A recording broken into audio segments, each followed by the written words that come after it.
का प्रतिष्ठित school don Bosco school, जो कि एफिलिएटेड है सीबीएसई से, जहां 10+2 तक के बच्चों को उच्चतम शिक्षा प्राप्त करते हैं। आपको बता दें, बीबी पाकर दरभंगा में कई वर्षों से प्रतिष्ठित स्कूल डॉन बॉस्को स्कूल में नए सत्र में आरंभ है। अपने बच्चों के भविष्य को करें उज्जवल, स्मार्ट बनाएं और बेहतर बनाएं। दरभंगा का प्रतिष्ठित स्कूल डॉन बॉस्को स्कूल, जो कि आपके बच्चों के फ्यूचर को बनाता है।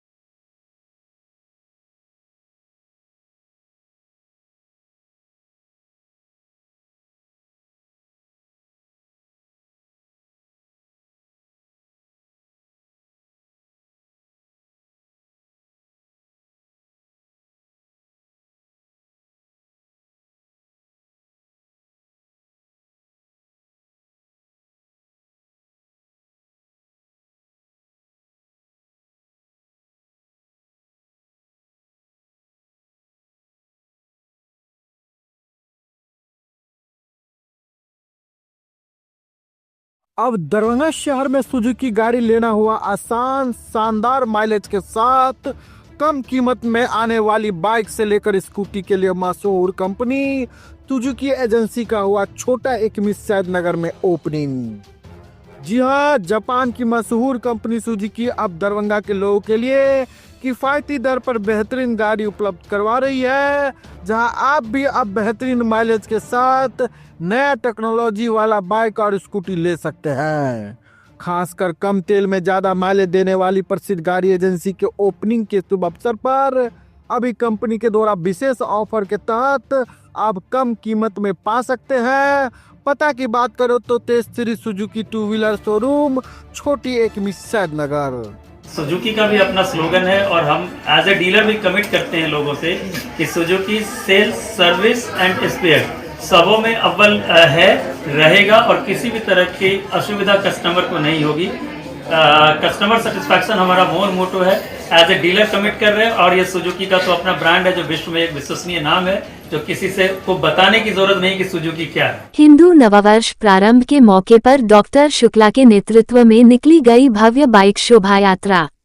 विश्व हिंदू परिषद सह बजरंग दल के बैनर तले डॉक्टर मृदुल कुमार शुक्ला के संरक्षक में निकाली गई भव्य एवं ऐतिहासिक बाइक शोभा यात्रा आज सुबह हिंदू नव वर्ष विक्रम संवत 2082 चैत शुक्ल प्रतिपदा के उपलक्ष्य में होटल इवारा से डॉक्टर मृदुल कुमार शुक्ला के नेतृत्व में भव्य एवं ऐतिहासिक शोभा यात्रा का शुभारंभ किया गया, जो यात्रा होटल इवारा से प्रारंभ होकर शास्त्री चौक, म्यूजियम गोमती, कर्पूरी चौक, लहेरिया सराय टावा, हाजमा चौराहा, दारू भट्टी चौक, नाका 6, नाका 5, खनकाह चौक, जेपी चौक होते हुए दरभंगा टावर से पूनम सिनेमा रोड, मिर्जापुर, आयकर चौक होते हुए दरभंगा रेलवे स्टेशन होते हुए पुनः कर्पूरी चौक पर शोभा यात्रा का समापन किया गया, जिसमें हजारों की संख्या में सनातनियों ने बाइक से शोभा यात्रा में शामिल हुए। यात्रा संपन्न होने के तत्पश्चात कर्पूरी चौक मेडिकल ग्राउंड में नववर्ष के प्रारंभ के उपलक्ष्य में डॉक्टर शुक्ला के द्वारा प्रसाद वितरण किया गया। डॉक्टर शुक्ला ने सभी सनातनियों को, मिथिलावासियों को नव वर्ष की बधाई एवं शुभकामनाएं दिया।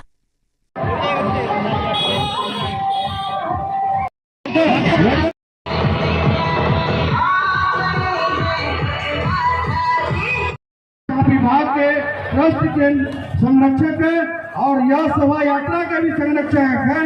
इनके सौजन्य से यहाँ प्रसाद वितरण इस शोभा यात्रा के पश्चात किया गया है। आप सभी भक्तों से, राम भक्तों से निवेदन है कि आप प्रसाद। जय श्री राम। आपकी प्रेस के माध्यम से सभी देशवासियों को हिंदू नववर्ष वर्ष प्रतिपदा 1982 चैत शुक्ल हिंदू नववर्ष की हार्दिक हार्दिक बधाई से शुभकामना। हम लोग आज जो है हिंदू नववर्ष के अवसर पर प्रत्येक वर्ष की भांति इस वर्ष भी भगवा शोभा यात्रा निकालकर लोगों को संदेश देने का कार्य करते हैं। और शुभकामना देने का कार्य करते हैं। शोभा यात्रा निकालने का उद्देश्य ये है कि हम लोग का जो यह चैत मास का प्रथम दिन और जो हम लोग का हिंदी तिथि के अनुसार जो सारे उत्सव मनाते हैं, इसे किसी विधर्मियों के द्वारा, धर्म विरोधियों के द्वारा इसे गलत तरीके से इसको परोसा गया था, जैसे अप्रैल फूल के नाम से। तो मैं आपके प्रेस के माध्यम से ये कहना चाहता हूँ, अपने सनातनियों का बहुत ऐसा अर्पित है जिसको लोग डाइवर्ट किया धर्म विरोधी। तो धीरे धीरे लोग समझ रहे हैं आज हम लोग का कोई अप्रैल फूल नहीं है, हिंदू नव वर्ष है, इसे हम लोग मनाएं। सभी राम भक्त, सभी सनातनी अपने घरों पर भगवा ध्वज लगाएं, अपने अपने बच्चे परिवार के साथ अच्छे पकवान खाएं, मंदिर जाएं और अच्छे वस्त्र पहने। यही शुभकामना कहने के लिए हम लोग मतलब जिज्ञासा करने के लिए यह यात्रा निकालते हैं और लोग धीरे धीरे परिवर्तन कर रहे हैं अपने आप में। और अब उम्मीद है कि सभी लोग इसकी पालन करना शुरू करें। उत्साह है लोगों के बीच में, पूर्णतः उत्साह है। आप देखे होंगे कि शहर पूरा भगवे से सजा हुआ है। लोग भगवा ध्वज अपने अपने घरों पे लगाए हैं, अपने बच्चों के साथ मंदिर में गए हैं और आज बहुत जगह, बहुत घर में पूजा भी प्रारंभ होगा। माँ अम्बे की जो आजकल स्थापना है, तो हिंदू नववर्ष के जो हमारी प्रथम तिथि है, यह बहुत शुभ घड़ी है और इस शुभ घड़ी में सभी लोग चाहते हैं कि पुण्य के भागी बने और लोग बन रहे हैं। राजीव प्रकाश मधुकर, सह जिला मंत्री दरभंगा, कार्यक्रम संयोजक प्रमुख।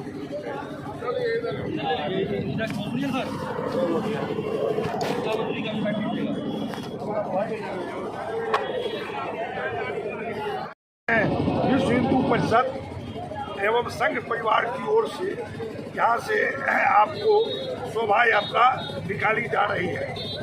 यह यात्रा पूरे शहर में भ्रमण करते हुए पुनः यहाँ पर आई। आज वर्ष प्रतिपदा है और आज इस उपलक्ष्य में पूरे भारतवर्ष के लोगों को हार्दिक शुभकामनाएं। विजय कुमार झा, प्रांत अध्यक्ष। मकसद क्या है ये इसको निकालने के पीछे? वर्ष प्रतिपदा आज है, नव वर्ष है। नव वर्ष के उपलक्ष्य में नव वर्ष मनाने हेतु यह कार्यक्रम किया गया। नदियाँ भारतीय संस्कृति का प्रतीक एवं अभिन्न अंग। गंगा स्वच्छता पखवाड़ा अंतर्गत जिला गंगा समिति दरभंगा द्वारा दीपदान एवं गंगा आरती का आयोजन। 1500 अधिक दीपों का हुआ प्रज्वलन। तारांकन 08 बिहार बटालियन के एनसीसी कैडेट्स के साथ सैकड़ों आम लोग हुए शामिल।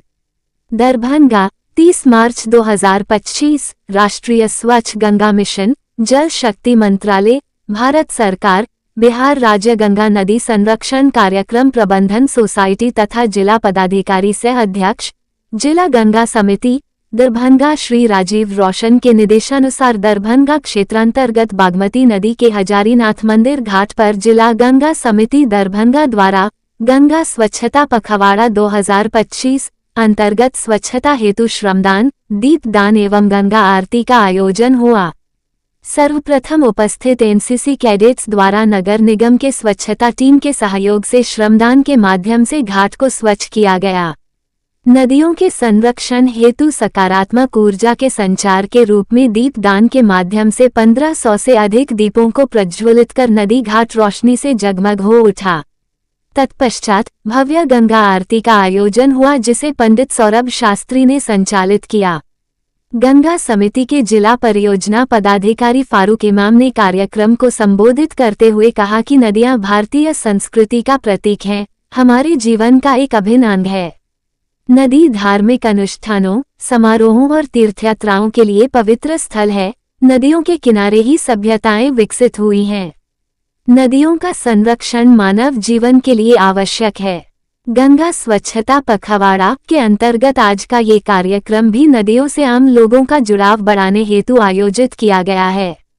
नदियों की स्वच्छता, अविरलता एवं निर्मलता बनाए रखने हेतु अब हम सबको अपनी व्यक्तिगत जिम्मेदारी का निर्वहन करना आवश्यक हो गया है। गंगा एवं उसकी सहायक नदियों, तालाबों एवं अन्य जल स्रोतों के तट को साफ सुथरा, स्वच्छ रखने, कूड़ा कचरा एवं पॉलीथीन प्रवाहित नहीं करने, जलीय जीवों एवं वृक्षों का संरक्षण करने, घाट पर नियमित योग करने का संकल्प सभी ने लिया। अभियान में एनसीसी के सूबेदार सुगन लिप्चा, हवलदार Birendra Rai, spearhead team member Manikant Thakur, Sanjeev Kumar, Puja Kumari, Mukesh Jha, Anil Chaupal ने अपनी अहम भूमिका का निर्वहन किया।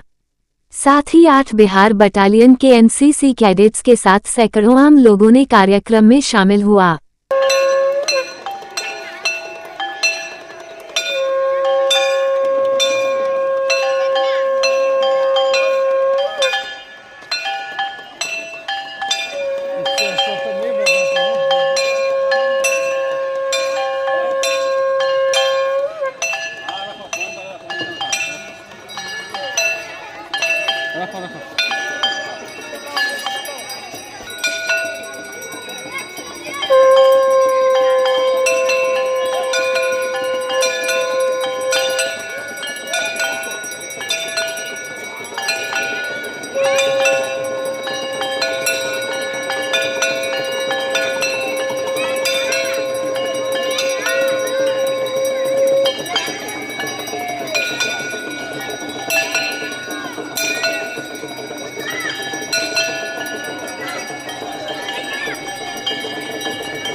बासोपट्टी में चैती दुर्गा पूजा को लेकर 501 कुमारी कन्याओं द्वारा भव्य कलश यात्रा निकाली गई। धार्मिक आस्था और परंपरा का प्रतीक यह आयोजन पूरे क्षेत्र में श्रद्धा और भक्ति के साथ संपन्न हुआ। रविवार की सुबह मंदिर प्रांगण से कलश यात्रा का शुभारंभ किया गया। पूजा अर्चना के बाद पंडितों ने मंत्रोच्चार के साथ कलशों में पवित्र जल भरा। इसके बाद 501 कुमारी कन्याएं सजी धजी परिधानों में कतारबद्ध होकर पूरे क्षेत्र में कलश यात्रा के रूप में निकलीं। कलश यात्रा मुख्य मार्गों से होते हुए पुनः मंदिर परिसर पहुंची। इस दौरान भक्तों ने जगह जगह कलश यात्रा का स्वागत किया और श्रद्धालुओं ने पुष्प वर्षा कर अपनी आस्था प्रकट की। यात्रा के दौरान भक्ति गीतों की गूंज और जयकारों से वातावरण भक्तिमय हो गया। स्थानीय प्रशासन ने भी सुरक्षा व्यवस्था के कड़े इंतजाम किए थे, जिससे कार्यक्रम शांतिपूर्ण ढंग से संपन्न हो सका। पूजा समिति के सदस्यों ने बताया कि यह कलश यात्रा चैती दुर्गा पूजा महोत्सव की शुरुआत है और आने वाले दिनों में भव्य पूजा अर्चना और सांस्कृतिक कार्यक्रमों का आयोजन किया जाएगा। कलश यात्रा में शामिल कन्याओं और श्रद्धालुओं ने मां दुर्गा से सुख, शांति और समृद्धि की कामना की। इस धार्मिक आयोजन में स्थानीय लोग बड़ी संख्या में शामिल हुए और आयोजन को सफल बनाया।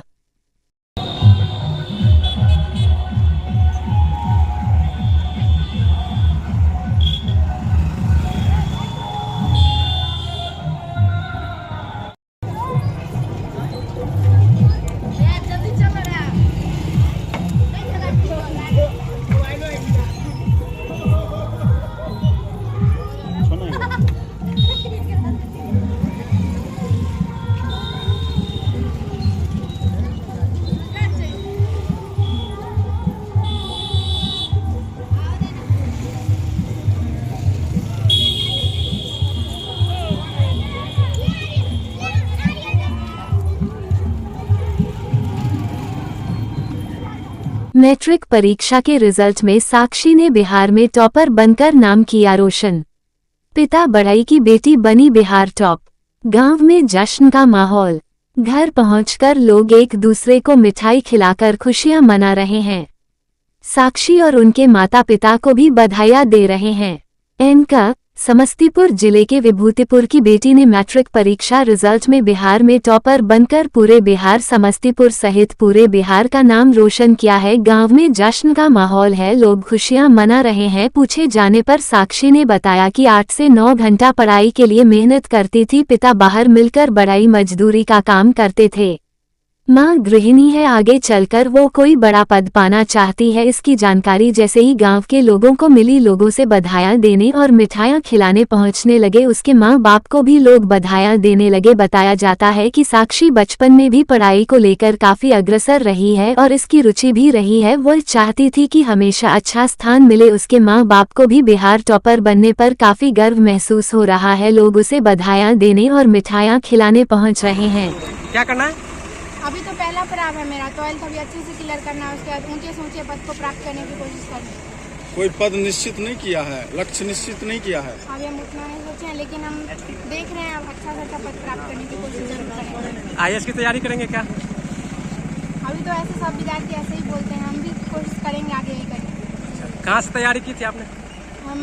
मेरा स्कूल है JPNS +2 उत्तरा माध्यमिक विद्यालय नहर, और बचपन से हम 6th क्लास से न्यूटन में पढ़ते थे और 9th क्लास में यहाँ KJN में पढ़ रहे हैं। और कोई कोचिंग सेंटर जिसमें तैयारी की हो? नहीं, उतना नहीं, थोड़ा बहुत हम ऑनलाइन में दिशा का देखते थे, नहीं और कहीं नहीं। पापा मम्मी ने क्या मदद किया पढ़ाई में? उनका तो बहुत ज़्यादा सहयोग रहा है। प्रथम मेरे मार्गदर्शक तो मेरे माता पिता ही हैं। सफलता का श्रेय किसे देना चाहेंगे? मेरी सफलता का श्रेय मेरे माता पिता, मेरे सभी शिक्षकगण का थोड़ा भी योगदान है। मेरे पढ़ाई में, प्रशिक्षण में उनका बहुत ज़्यादा योगदान रहा है। मार्गदर्शन। मम्मी पापा क्या करते हैं? मेरे पापा बढ़ई है और मेरी मम्मी घर में बैठा लेते हैं कहीं पे। किस तरह से मेहनत करके इसको कैसे कैसे पढ़ाए? मेहनत किए हैं, मजदूरी करके। मजदूरी करते हैं। क्या करते हैं आप? फर्नीचर का काम। फर्नीचर का कहाँ करते हैं? दिल्ली में। अगले साल तुम करेगी ना? घर कहाँ हुआ? यहीं पे कौन पंचायत? कोरिया पंचायत। क्या नंबर? 6 नंबर। कौन कितने कितने नंबर पे? बीच के हैं। एक बड़ी बहन है, एक छोटा लड़का है। ये मजली हुई। छोटी वाली लड़की। दरभंगा टावर के पास जामा मस्जिद में ईद की नमाज अदा की गई। वही देखा गया प्रशासन की मुस्तैदी के बीच सारे लोग ईद की नमाज अदा किया, गले में गले मिलकर एक दूसरे को मुबारकबाद दिए। रहमतों की रोशनी, मोहब्बत की सौगात और खुशियों की बहार लेकर ईद का मुबारक दिन दस्तक दे रहा है। रमजान की इबादतों और सब्र के बाद ये दिन हमें शुक्रगुजारी, भाईचारे और इंसानियत की राह पर चलने का पैगाम देता है। दुआ है कि यह ईद आप सभी के जीवन में खुशियां, सेहत और तरक्की लेकर आए। अमन और भाईचारे का ये त्योहार सबके लिए सुख समृद्धि का कारण बने। आप सभी को दिल से ईद मुबारक।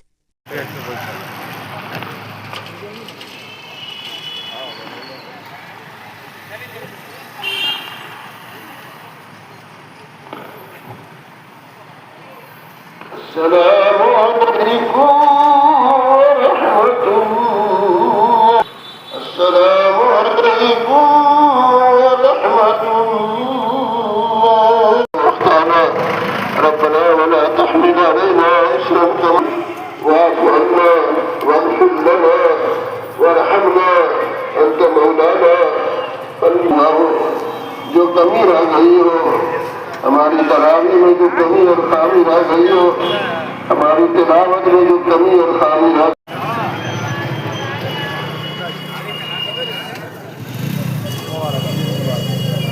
भारतीयों को ईद मुबारक हो। साथ साथ हमारे पुलिस वाले, भारत के लोग, भारत सरकार और मोदी सरकार ने किट दे जो दिया वो भी ईद मुबारकबाद के रूप में दिया। इसका हम तमाम मुसलमान दरभंगा का श्री मोदी साहब का किट के बारे में शुक्रिया अदा करते हैं। अपना नाम बताइए। मोहम्मद रिजवी, लालबाग दरभंगा, ex-BLO दरभंगा सदर। पढ़ा है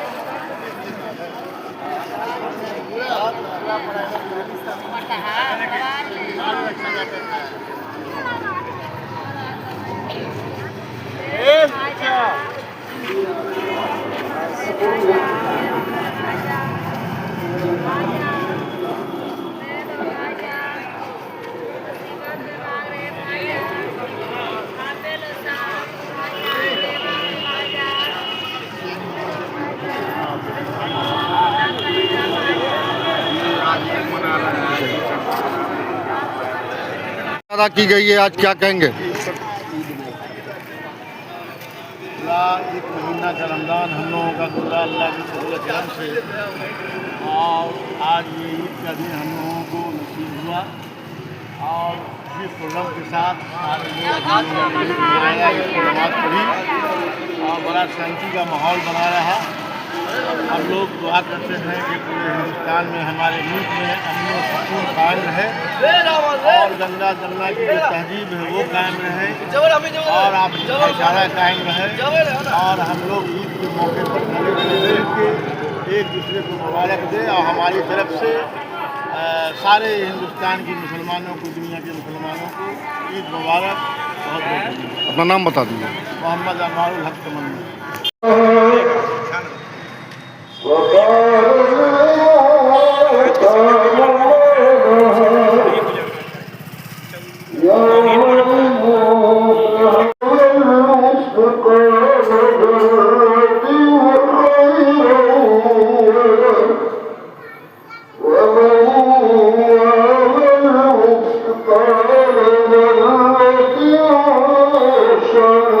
दरभंगा विश्वविद्यालय थाना क्षेत्र अंतर्गत कादिराबाद नाका नंबर 2 के पास ईद की नमाज अदा की गई। वहीं साथ ही वक्फ बोर्ड के विरोध में काला पट्टी लगाकर नमाज आर की गई एवं विश्वविद्यालय थाना के प्रभारी मजिस्ट्रेट, वार्ड पार्षद इत्यादि लोगों ने इसमें शामिल होकर गले में गले मिलकर मुबारकबाद दिए। रहमतों की रोशनी, मोहब्बत की सौगात और खुशियों की बहार लेकर ईद का मुबारक दिन दस्तक दे रहा है। रमजान की इबादतों और सब्र के बाद ये दिन हमें शुक्रगुजारी, भाईचारे और इंसानियत की राह पर चलने का पैगाम देता है। दुआ है कि यह ईद आप सभी के जीवन में खुशियां, सेहत और तरक्की लेकर आए। अमन और भाईचारे का ये त्योहार सबके लिए सुख समृद्धि का कारण बने। आप सभी को दिल से ईद मुबारक। अल्लाहु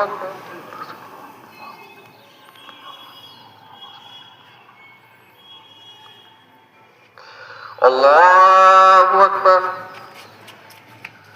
अल्लाहु अकबर,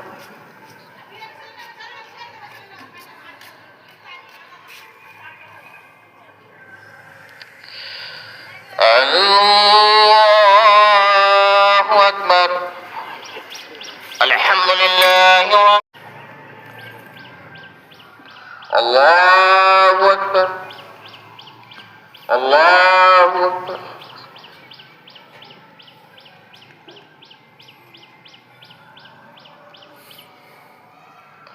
अल्लाहु अकबर।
अल्हम्दुलिल्लाहि रब्बिल आलमीन, अर्रहमानिर रहीम, मालिकि यौमिद्दीन,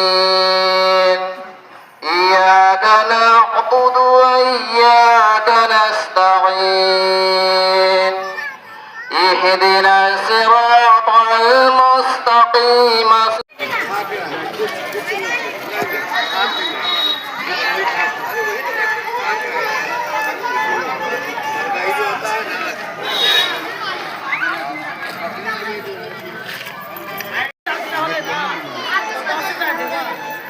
एक मिनट।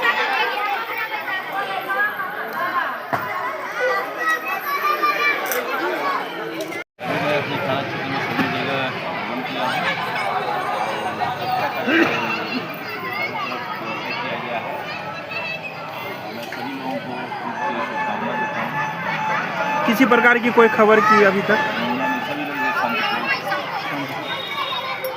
का ये कौन सी जगह है ये? देखिए पुराना ईदगाह में हर साल की तरह इस बार भी ईद का नमाज अदा किया जाता है और बकरीद का भी नमाज यहाँ अदा किया जाता है, जिसमें अगल बगल की कहिए तो यूनिवर्सिटी थाना के अंतर्गत सबसे ज़्यादा भीड़ यही रहती है।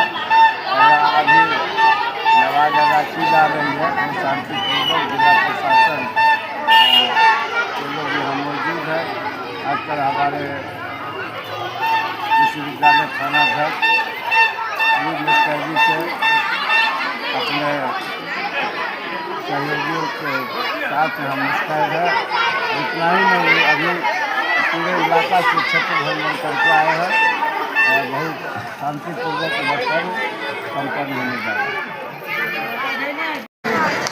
क्या कहेंगे? ये ईद की नमाज आपके वार्ड में ईद की नमाज अदा की गई है, क्या कहेंगे आप?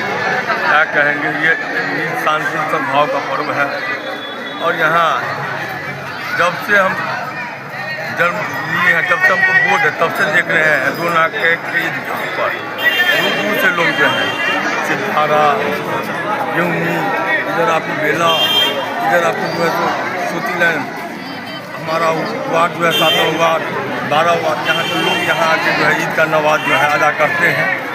और हमेशा जो है जब हम गाँव में रहते तो यहाँ पर उपस्थित होना अनिवार्य ही है।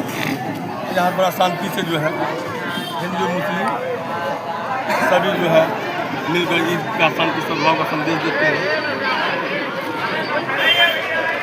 चैनल के माध्यम से सभी लोगों को ईद की बहुत बहुत शुभकामनाएं देते हैं। आज हम लोग ईद उल फितर की नमाज अदा किए हैं। अल्लाह ताला हम लोगों को सभी लोगों को ईद उल फितर की नमाज के लिए किया गया है। जो हम लोग आपके मीडिया प्रिंट मीडिया को सब लोग बधाई देना चाहते हैं और खास करके सरकार को, लोगों को, प्रशासन को जो आज के ये दिन अच्छे से सौहार्द के साथ मनाया गया है। काली पट्टी क्यों बांधा गया? काली पट्टी इसलिए बांधा गया है, आज लोग माने हैं ये वक्फ बिल के खिलाफ हम लोग के प्रदर्शन है, हम लोग है जिसमें हम लोग सरकार से अपनी मांग को वापस देना चाहते हैं। वक्फ बिल में संशोधन कर रही है, उसके खिलाफ काली पट्टी बांध के कर रहे हैं, जिससे वो हम लोग अपने एहतियात जाहिर कर रहे हैं। क्या नाम हुआ आपका? डॉक्टर जकी अली नवाज। हजारों लोगों की जान बचाने वाली फरिश्ते स्कीम को बीजेपी सरकार ने किया बंद।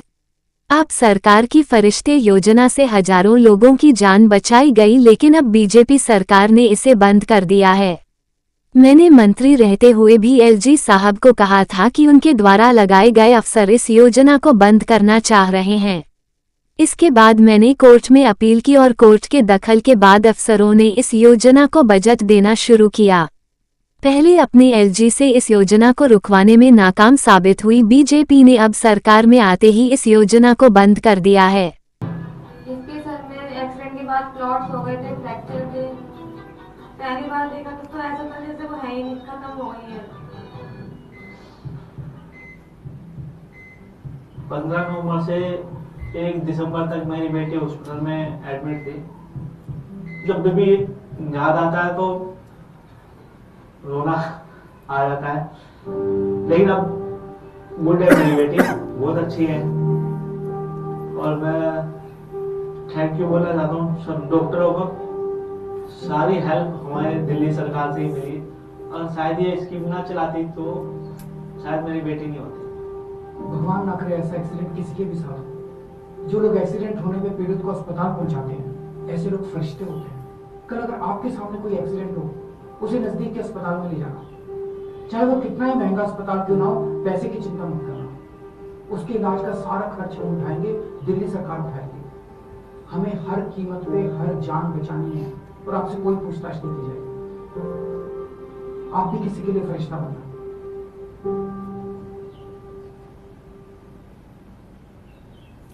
एक बार नेक्स्ट भी चला दो। हैदर अली, कुलदीप कुमार, राहुल गुरनानी, सोनू गौतम, ये वो लोग हैं जो किसी के रोड एक्सीडेंट होने पर सामने आए, उनको हॉस्पिटल पहुंचाकर उनकी जान बचाई। जो लोग एक्सीडेंट होने पे पीड़ित को अस्पताल पहुंचाते हैं, उनकी जान बचाते हैं। ऐसे लोग फरिश्ते होते हैं, मैं उन फरिश्तों को सलाम करता हूँ। कल अगर आपके सामने कोई एक्सीडेंट हो तो आप भी किसी के लिए फरिश्ता बनना, उसे नज़दीक के अस्पताल में ले जाना, चाहे वो कितना ही महंगा अस्पताल क्यों ना हो, पैसे की चिंता मत करना, उसके इलाज का सारा खर्च हम उठाएंगे, दिल्ली सरकार उठाएगी। हमें हर कीमत पे हर जान बचानी है और आपसे कोई पूछताछ नहीं की जाएगी। कोई इस तरीके की मानवीय स्कीम को कैसे बंद कर सकता है? हम लोग कल्पना भी नहीं कर सकते कि कोई सरकार इस तरीके की स्कीम को भी बंद कर सकती है, मगर इस बार दिल्ली के बजट में इस स्कीम को बंद कर दिया गया है। अब अगर दिल्ली की सड़क पे कोई हादसा होगा तो प्राइवेट अस्पताल में उनका इलाज मुफ्त नहीं होगा। आप मान सकते हैं कि हजारों लोगों की मृत्यु अब इस कारण हुआ करेगी। 2023 के अंत में हमने ये कहा था, एज अ हेल्थ मिनिस्टर मैंने ये प्रेस कॉन्फ्रेंस करके कहा था कि भारतीय जनता पार्टी और उनके लगाए हुए एलजी के इशारे पे अफसरों ने फरिश्ते स्कीम को बंद करने का षड्यंत्र किया। अखबारों में भी छपा। मैंने चिट्ठी लिखी एलजी साहब को और वो चिट्ठी एलजी साहब को उस वक्त के मुख्यमंत्री अरविंद केजरीवाल जी ने भी लिखी कि आपके अधीन आने वाले अफसर जानबूझ के फरिश्ते योजना जैसी मानवीय योजना को बंद और ठप करने की कोशिश कर रहे हैं। और एलजी साहब ने कहा नहीं, ये झूठ बोल रहे हैं, पैसे नहीं दिए गए स्कीम के। मैं एज हेल्थ मिनिस्टर देश की सबसे बड़ी अदालत में एज अ पिटिशनर गया। सुप्रीम कोर्ट की बेंच जस्टिस गवई और जस्टिस केवी विश्वनाथ की बेंच ने इस मामले को सुना। दिल्ली के उपराज्यपाल विनय सक्सेना को नोटिस किया और उस नोटिस के दबाव में अफसरों ने फरिश्ते योजना की पैसे जो थे, जो फंड्स थे, वो रिलीज किए और फरिश्ते योजना फिर से शुरू हुई। उस वक्त एलजी बड़ा तिलमिलाए थे। उन्होंने कहा कि भारतीय जनता पार्टी स्कीम को क्यों बंद करना चाहेगी, ये झूठा आरोप है। आज ये बात साबित हो गई कि भारतीय जनता पार्टी इस स्कीम को हमेशा से बंद करना चाहती थी। उस वक्त एलजी के जरिए इस स्कीम को बंद करने की कोशिश की और आज जब अपनी सरकार बन गई तो बाकायदा इस स्कीम को बंद कर दिया गया है। मैं नहीं समझता कि इससे घटिया और इससे क्रूर कोई सरकार कर सकती है। एक हादसा हो जाता था, मुझे याद है अंग्रेजी अखबारों के अंदर आधे पेज की खबर छपती थी कि एक एक्सीडेंट के अंदर कोई मारा गया, उसको सही समय पे इलाज नहीं मिला, एक आदमी के लिए। ये खबर मैं देखना चाहूंगा कि अंग्रेजी अखबारों में खास तौर पे कितनी बड़ी छपती है, क्योंकि ये बहुत बड़ी बात है कि फरिश्ते योजना को बंद कर दिया गया है। आज गृह पंचायत गुड़ियारी के भरौल गांव वार्ड 01 में अचानक आग लग गया था। मौके पर अंचल अधिकारी, थाना प्रभारी, अग्निशमन गाड़ी, हजारों ग्रामीणों के द्वारा आग पर काबू पाया गया है, जिसमें 15 लोगों का सारा सामान, 5 भैंस जलकर नष्ट हो गया है, 1 भैंस मृत हो गया है, कई जानवर झुलस गया है। 1 उमेश यादव पिता रामविलास यादव, 2 विकास यादव पिता दिनेश यादव, 3 मिथिलेश यादव पिता रामविलास यादव, 4 विजय यादव पिता सूरज यादव, 5 धर्मेश यादव पिता राम इकबाल यादव, 6 महाराज यादव पिता राम इकबाल यादव, 7 प्रकाश यादव पिता राम इकबाल यादव, 8 देवू यादव पिता राम स्वरूप यादव, 9 पप्पू यादव पिता राम विलास यादव, 10 सुरेश यादव पिता रामरूप यादव, 11 उमेश यादव पिता रामरूप यादव, 12 जय नारायण यादव पिता रामरूप यादव, 13 कन्हाई यादव पिता देवू यादव, 14 बाबूजी यादव पिता जय नारायण यादव, 15 अजीत यादव पिता रामविलास यादव। जिला से बाहर रहने के कारण अगलगी के समय नहीं पहुंच पाया।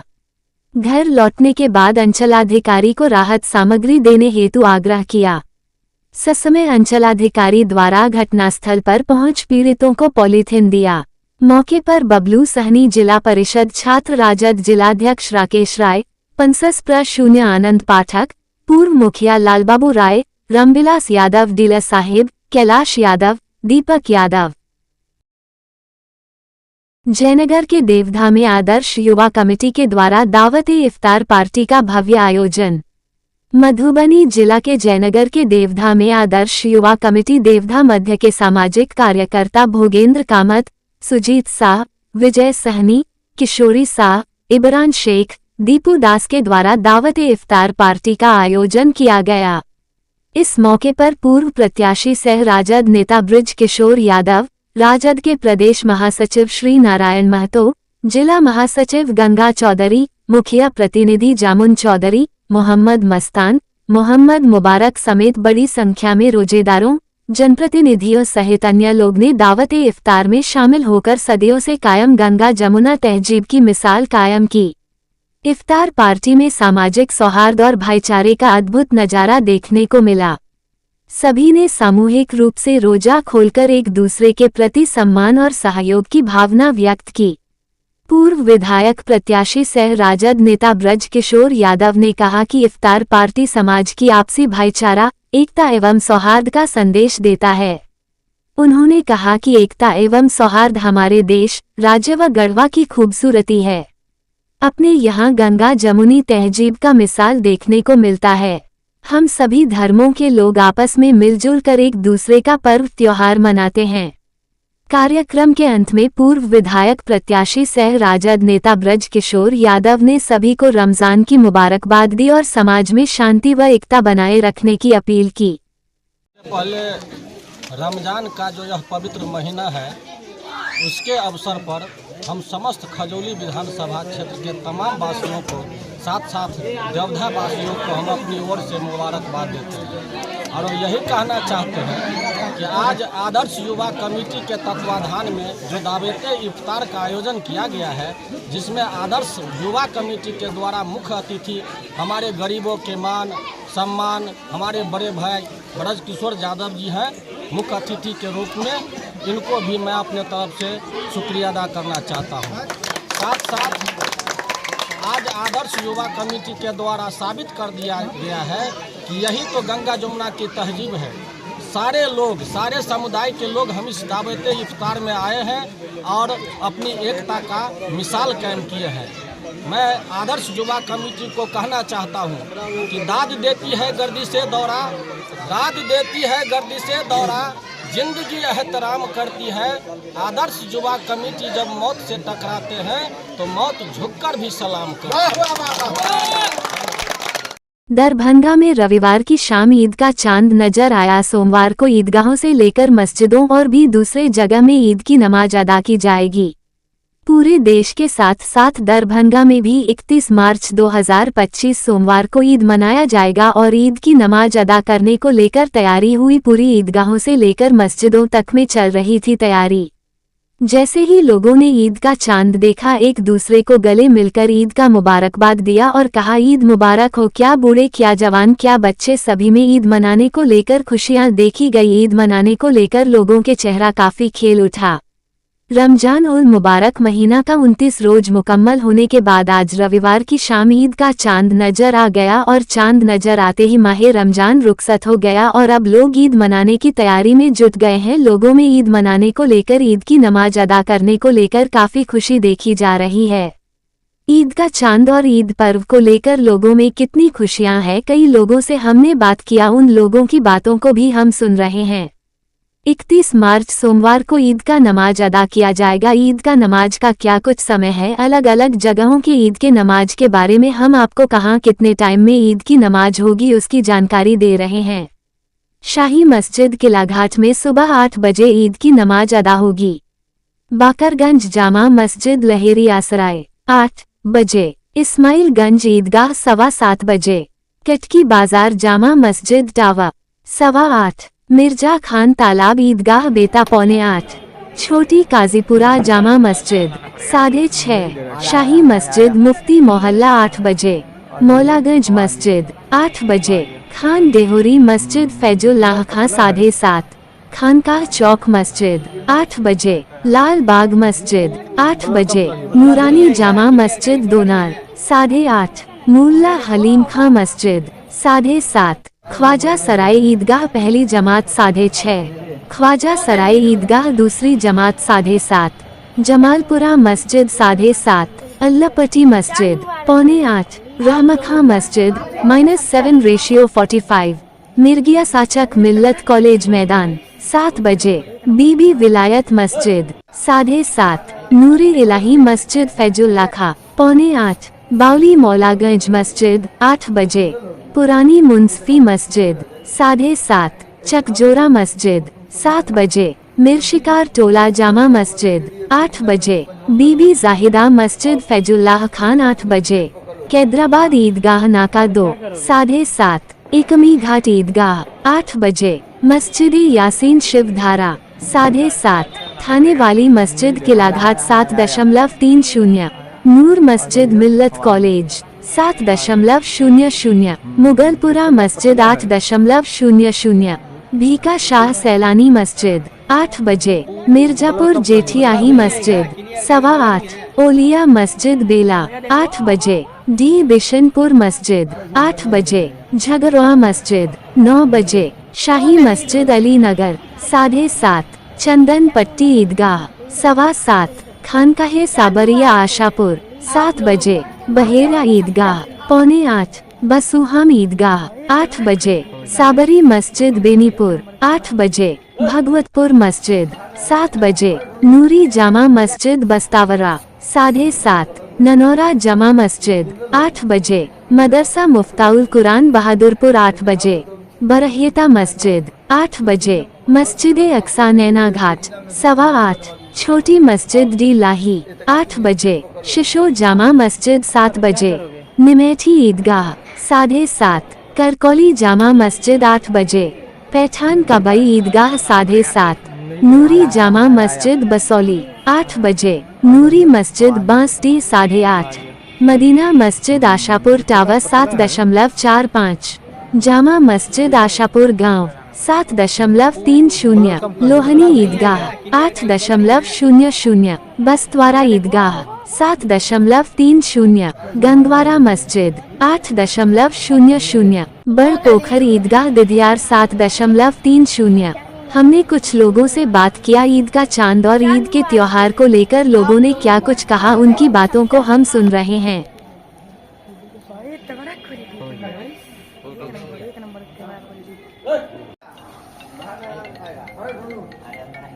ईद का चांद देखा गया और साफ नज़र आया। हम लोग ईद की नमाज कल इंशाअल्लाह 7:15 बजे यहाँ ईदगाह में, सरहदी ईदगाह में ईद उल फित्र की नमाज अदा की जाएगी। हम लोग ईद उल फित्र की नमाज के लिए 7:15 बजे।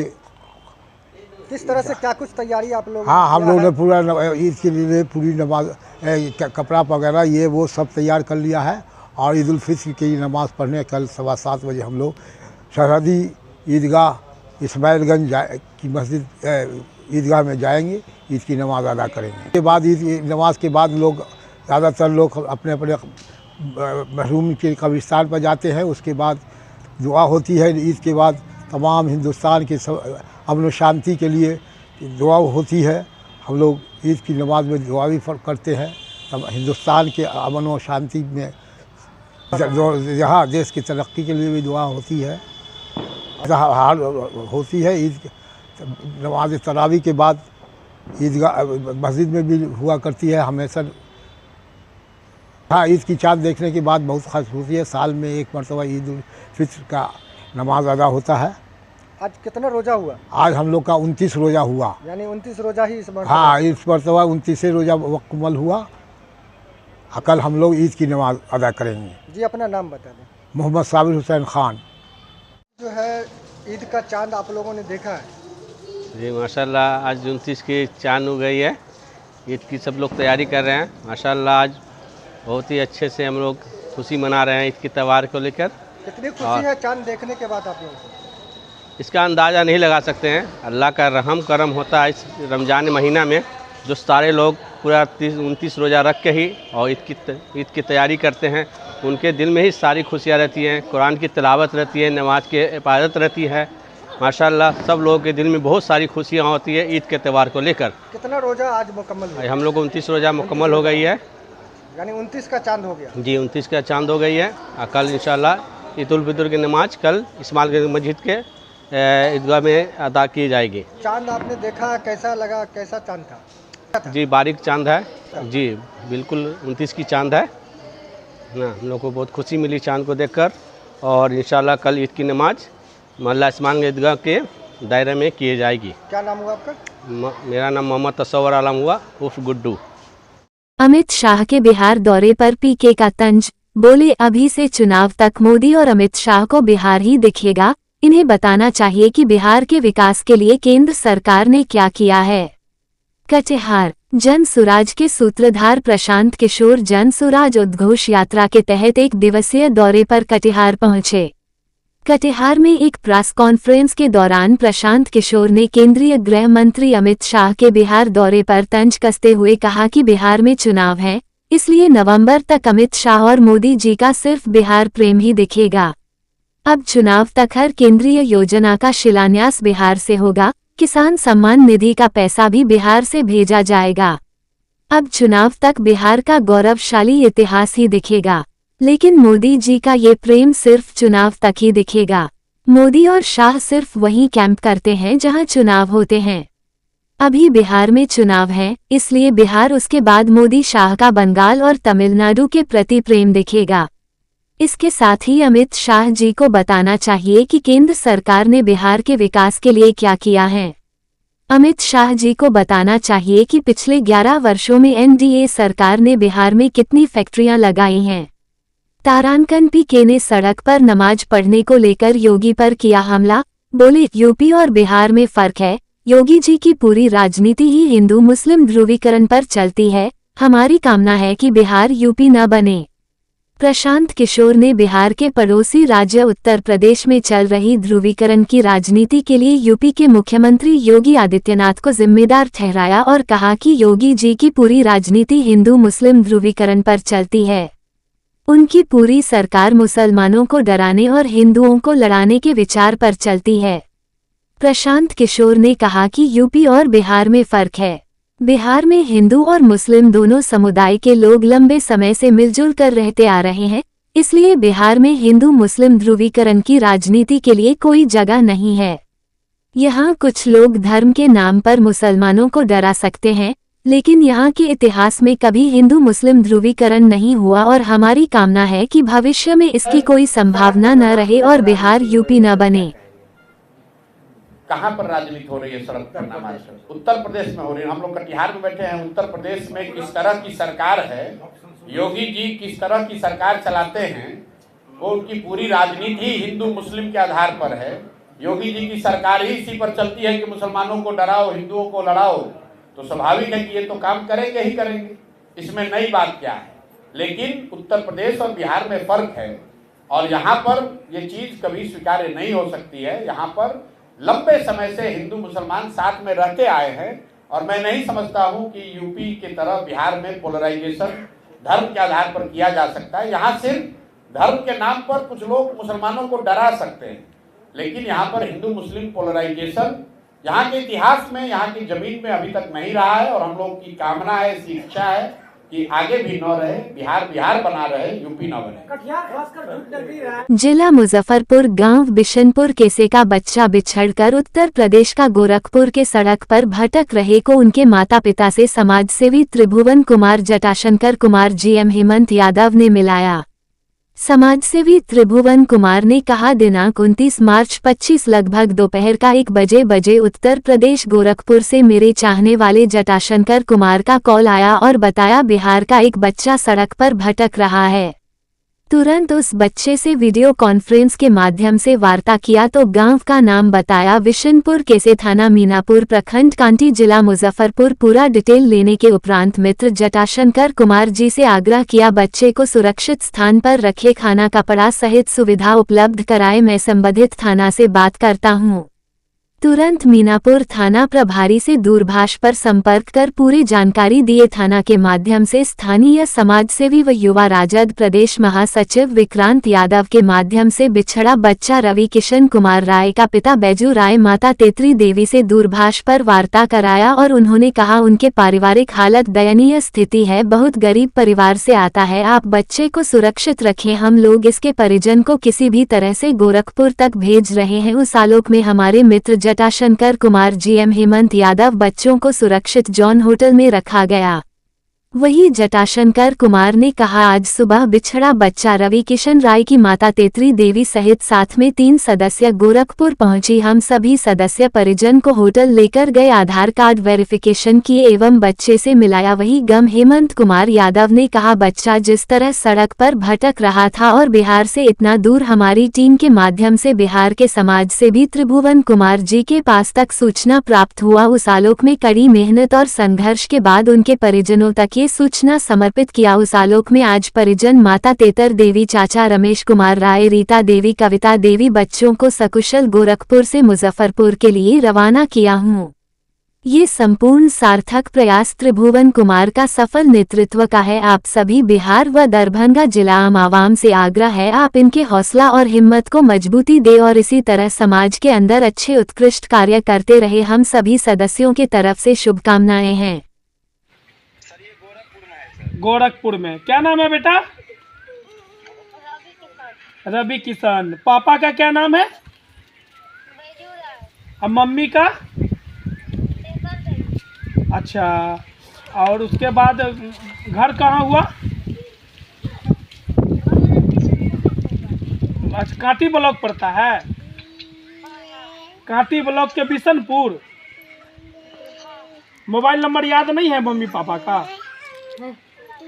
अच्छा ठीक है। घर में मोबाइल नहीं है? बिशनपुर गांव पड़ता है। पंचायत क्या है पता है? क्या नाम है पंचायत का?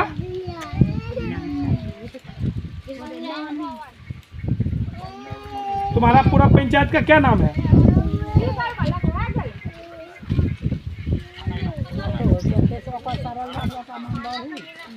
मीनापुर थाना।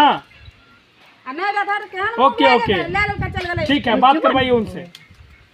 हल्ला नहीं करो। इस बच्चा को खाना पीना दीजिए, अभी इसको छोड़ना नहीं है। ये पूरा जितना बात बताया है ना, ये जानकारी में है। हमारे पास कांटी है, मुजफ्फरपुर में मीनापुर थाना भी है, और ये गांव जो बता रहा है बिशनपुर, ये मम्मी पापा का नाम बताइए। इसका पूरा हम डिटेल लिख रहे हैं, संबंधित थाना को हम सूचना दे रहे हैं, उस गांव का डिटेल दे रहे हैं, वहाँ के हम सरपंच मुखिया का भी नंबर उपलब्ध कर रहे हैं। तब तक इस बच्चे को कहीं नहीं छोड़ना है, इसको खाना पीना देना है। और बच्चा को से बात करवा दीजिए 1 मिनट। बेटा तुमको कहीं जाना नहीं है, कहीं भागना नहीं है, ठीक है? हम आप तुम्हारे मम्मी पापा के पास तक ये बात को संवाद को पहुंचवा रहा हूँ, ठीक है? ये मेरे भाई हैं, आपको कोई दिक्कत नहीं होगा, खाना पीना देगा आपको, ठीक है? गांव कहाँ बाबू? हाँ तेज बोलो, तेज बोलो। पापा का नाम क्या है? तुम्हारा क्या नाम है?